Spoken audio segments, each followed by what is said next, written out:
ও মারে, কোন হালার পুত্রে আমাকে ফেলে দিছে। সামনে আয়। বুঝলেন না তো কি হয়েছে? তাহলে চলুন ঘুরে আসি। ফ্ল্যাশব্যাক। বাবার ট্রান্সফার হওয়ায় একটা নতুন এলাকায় এসেছি এবং এখানকার একটা বাসা ভাড়া নিয়েছি। বাবা আগেই সব ঠিক করে রেখেছিল। গত পরশু এই এলাকায় এসেছি। আজ প্রথম আমার নতুন কলেজে যাচ্ছি।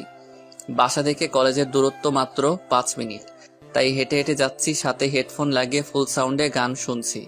আশেপাশে কি হচ্ছে তার কিছুই কানে যাচ্ছে না।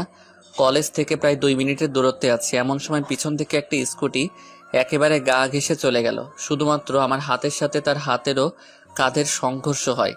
আমি সামনে তাকিয়ে দেখি একটা মেয়ে স্কুটিটা চালাচ্ছে। আমার থেকে একটু সামনে গিয়ে মেয়েটা স্কুটি সহ পড়ে গেল। কারণ আমি আমার মতো হেঁটে গেলেও মেয়েটা যেহেতু পিছন দিয়ে আসছিল এবং স্কুটির স্পিডও কম ছিল, তাই আমার পরিবর্তে মেয়েটি ব্যথা পেল। আর পড়ে গিয়ে তো প্রথম উক্তিটি বলেছে তা তো আপনারা শুনেছেন। বর্তমান মেয়েটির একটা পাও এখনো স্কুটির নিচে আটকে আছে।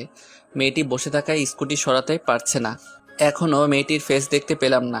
মেয়েটি বসে সামনের দিকে ঝুঁকে পা বের করার চেষ্টা করছে, ফলে তার চুলগুলো